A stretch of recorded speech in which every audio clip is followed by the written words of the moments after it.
fakkaatu bilbilli isaa guutumaa guututti hidhaadha jechuudha. Firraa hidheetii deemu jira.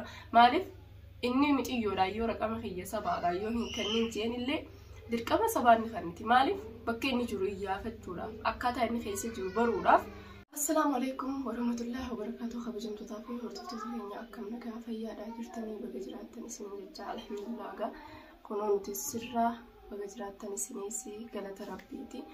Inshallah ni jirra waan jiru qotaa kan qabu jechuudha na yaadaan tana maaliif ni jirra hin jenne hojjettan taate dureen obboleessa khiyyareef akkuma viidiyoo isinii marratti agartanii bahar arkeen ni jirra bakka inni jiru dhageenyee jirra deemnee fiduuf deemna qabneeti. Inshallah du'aa nu godha jaanii turanii alhamdulillah gaantulleen tarabbii malee ilma namaa hin taatu du'aa godhaa ture jechuudha. Jilbiibbannee wallahi dhugaa rabbi dubbachuuf du'aa godhaa turre. Maaliif du'aan teenya san turteetuma du'aa rabbiin ammatti miti namarraa tursiisuus rabbii hin ifatan jechuudha. Dubbii rabbii hin ifatanii yeruma isiin namaa taatetti du'aan teenya qeebalamtee jettee fudhatta malee rabbiirraa hifachuun bareedaa miti. Ilma namaarraa hifatan malee rabbiirraa hifachuun bareedaa miti jechuudha. Saniifuu hordoftoota kabajamtoota keenya akkasitti eegaa turre jechuudha. Kunoo mucaan balloon nuti eegaa turre balloo fi biyaaniitu deemelleedha. Biyaan hedduudha ijoolleen inni anumaa fi ijoollee uummata wajjin jiru maqaa nutti himne malee anumaa fi isaatu bayaaniitu deemee ijoolleen hojii jirtu seettuudha jee ture. Garuu ani waan dhagahamu nama shayxaanii wanti godhu kuni namni sammuun isaa wanti rakkoora jiru kun akkaan itti waa hasaasanii akkaan waa itti hasaasanii akkasitti wallee rabbii dhugaa beeksiseensaa tura ummata duraa baafatee amma maantana kutee sa'aatiin irra jaaniini sa'a lama rakkutee ja'aniini waan rabbiin joo malee ilma namaa silaa hin taatu nuti gammachuudhaan eegaa turre. Garuu yaa abbileen kiyya wallahi irra waan hin dubbadhu arra rifaatuun akka arraan tan rifadhee giseenii fi eeggachaa ture gammachuudhaan arra dhufee ablee san cufa naaf kennaa natti ni kennaa ji'a abdichaa ture. Ichiu deemee jira giseen hanjaan hedduu akka waan hedduu na dhageema jechuudha gaa. Atakkara tortosa kabajamtoota kiyya bilbila isaa irratti awwaleetiin dhiiroo eessa jira bilbilli isaa cufamoo akkam jira jee mi waliin dhaggeeffannu taagaartota kabajamtoota kiyya. Bilbila kana ilaa ganamaarraan itti dawwalaa jira. Bilbila naafis deebisuu risaalaa yeroo bu'eessin laaluu yoonii fi cufaa silaatee illee cufaadha. Ittisaallee gisee namni dawwalee risaalaan buuti jechuudha mokkorriin. Saniifuu mokkorrii sanis waa halaala jechuudha natti fakkaatu bilbilli isaa guutumaa guututti hidhaadha jechuudha. Firraa hidheetii deemu jira. Maaliif inni mixiyyoodha yoo raqama kiyya sabaadha yoo hin kennin jeen illee dirqama sabaanni kanniti. Maaliif bakka inni jiru iyyaafachuudhaaf akkaataa inni keessa jiru baruudhaaf irraa fudhanne jechuudha. Irraa fudhannee garuu maaliif qalbiin nama gadi teessu nama dhaabbatti amma edaas wallahi waan keessa bulleet akka hin qabne jechuudha. Naafatiyaan eessa akka jiru bakka kam akka jiru hin dhageenye jechuudha. Sanuu arraan tana xiqqoo sii dhageenye isiniif haasofnee viidiyoollee isinii maruu dandeenye malee. Takkanaati hordoftoota kiyya maali ni beeytanii maaliif uummanni kuni rakkoo qofa maan wajji qooddatanii jenneeti.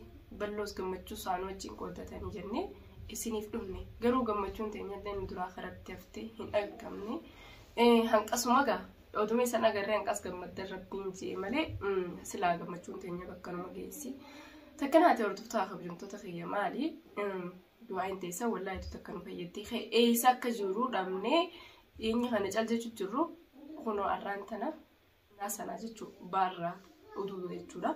Bakka kana jira jaanii ejjetti funduka qabatee ejje jira funduka keessa jira jaanii dawwalanii namni itti himee jechuudha. Ballootti balloon dawwalee fatiyaa bakka kana jira jaanii inshallah yoo harkini qabnee deemnee ilaallee jechumaan finnaa jaanii deeman jechuudha. Ni hun milkoofneef dhabanii ta'uunoo agartanii akkuma agartan sanitti dhabnee hin jiru amma deemen hun jaanii sa'aatiin irratti deemee sa'aatiin irratti deemen hun jaaniiti dawwalanii himan jechuudha. Maaliif teenyaa miti arra manatti isin deebitu rabbiin jeeni garuu inshallah fayyaa isaatiin akka deebi'u abdiin qaba jechuudha mana isaa keessatti.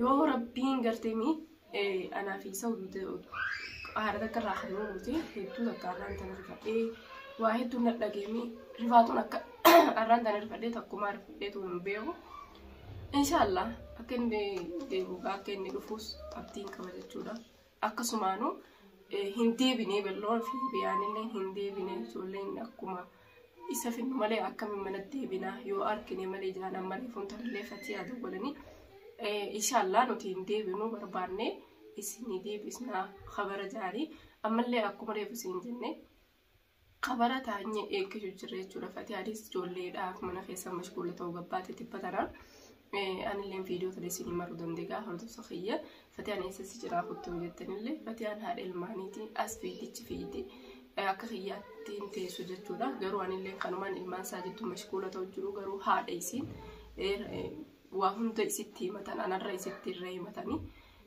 saniif mashguula jirti jechuudha kanaaf mana ulseenee viidiyoo marii jira jechuudhaani maal viidiyoo marii jira jechuudhaani maaliin bee jala deemnee bakka inni gahee isiniif khabara isinii deebisnu malee manatti hin deebinu inshallah du'aa godhaadha ammallee du'aa jabaadhaadha hordoftootaallee viidiyoo maraadha akka za'anii jaanii inshallah khareen nu hutee fi yookaan akkaataa inni itti hute balloon gaasilaa abdii qabna balloorraa akka manatti hin deebine balloon nama gooba siidaa nama ajaa'ibaati saahiba gaariidha saahiban arkamne jechuudha balloonni duniyaa fi akhiratti illee rabbiin jaalate rabbii isaa godhu takkanaati gaa hordoftoota kabajamtoota kiyya maaliin beeytani ani arraan tana hedduu takkaan cinkachaa jira maaliif cinkachaa jirti haafisaadha maalii aayisoo shobbeessa keessii fayyaa warraan jettan hedduu takka galatoomaa hedduu takka akka waan wallaahi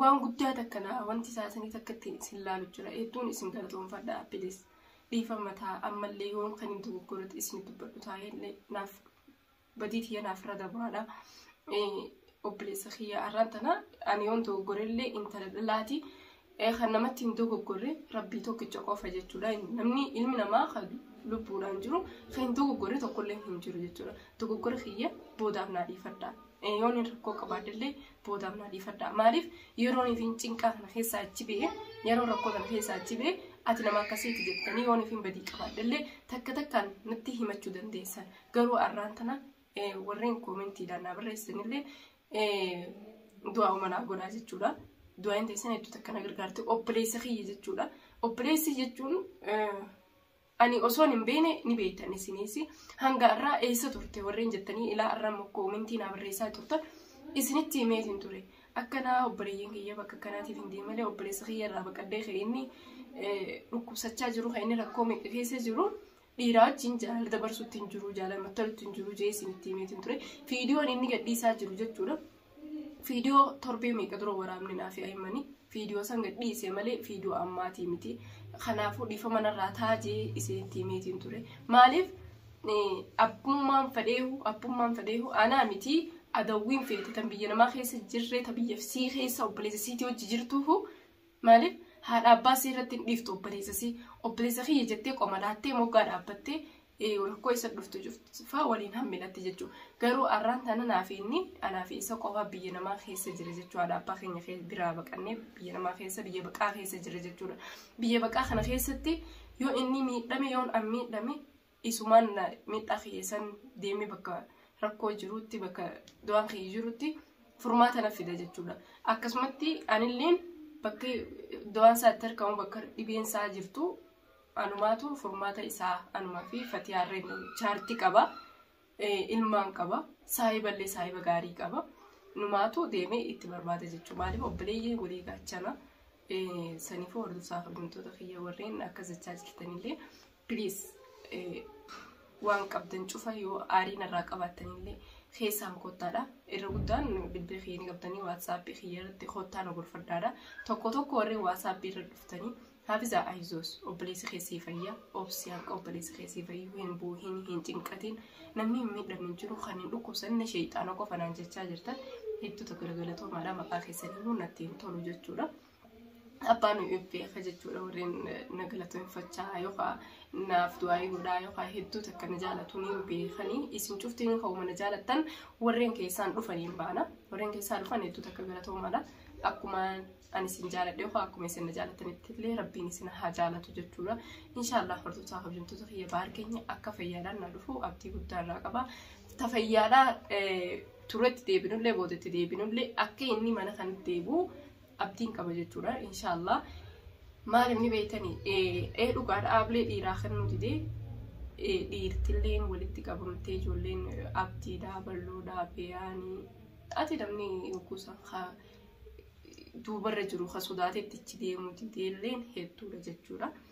Warreen san cuftinu haa galatoomani garuu ani inshallah yoo kaniif obboleessummaan kiyya dhufu baar keenya mana kana akka deebuute ablee san irraa hin fuudha. Anaatu irraa fuudhee isin garsiisa. Arraafisaan nama akkamii nama obboleessisii qaalii isii fudhatuuf immoo nama lakki qaalii isii hin fudhanne warreen jettan arra kanatti numa daaltanii ilaaltan jechuudha. Akka fedhiyoonii fi miidhamellee maaliif obboleessi obboleettii hin wallaalu hatta sanii miti maraataan shaaraa deemuu hoo obboleettii fi wallaalu obboleettiillee obboleessi hin wallaalu.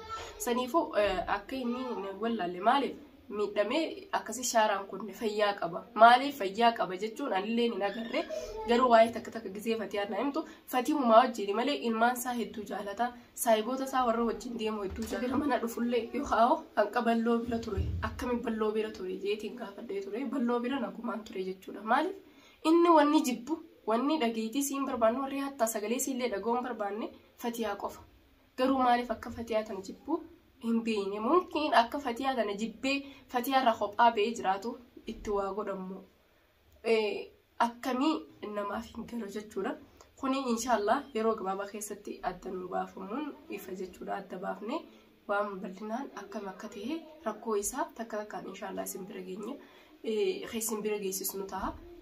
Maaliif ilmi namaa maaf dhukkubsatee jaani yaa rabbi fayyisi jaanii rabbitti kadhatan malee hanqaan dur booyullee arraan tana booyee onni kiyya qabadhee onni kiyyaaf jabeessee du'aa isaa godhee bakka kamitti akka ilaanyi isaa jiru du'aan isaa jiru deemee barbaaduudhaaf inshallah mudhii kiyya dheetiin jira. Isallee hatta ummata dhiiraati wajjin deemeetiin barbaada jedhullee garuu hin danda'u. Maaliif biyya kana keessatti biyya arabaati biyya dhalaan kophaa deemtee nama barbaadduumi halkanii biyya teenya keessatti akka feenitti jiraachuu dandeenya. Garuu biyya namaa keessatti hin dandeenyu. Dhiirumaatu akka fedhetaa dhalaan hin dandeessu jechuudha. Takkanaati gaa barbaada gama kiyyaanis gama Fatiyaanis nurraa nafne jechuudha. Dhaabbannee barbaadu jirra. Takkanaati hordoftoota kabajamtoota kiyya bilbila isaatis ganama galgala yaalaa jirra. Amma waan hin dirtaatti walee mokkoree maal jiru hin qabu jechuudha ni beektanii. Takkanaati hordoftoota kabajamtoota kiyya hanga dhumaa sagantaa keenyaatti warreen afaana turtan galatoomaadha. Akka bahar manatti fi baharii wajjin gammachuu wajjin inshallah viidiyoo biraa isin dhageessifnu ta'a. Hanga dhuma sagantaa keenya warreen afaana turtan hedduu tokko galatooma. Du'aa'ii teessan itti naa jabaadhaan isiniin jaa. Assalaamu alaikum warahmatullahi wabarakatuh. Bye bye.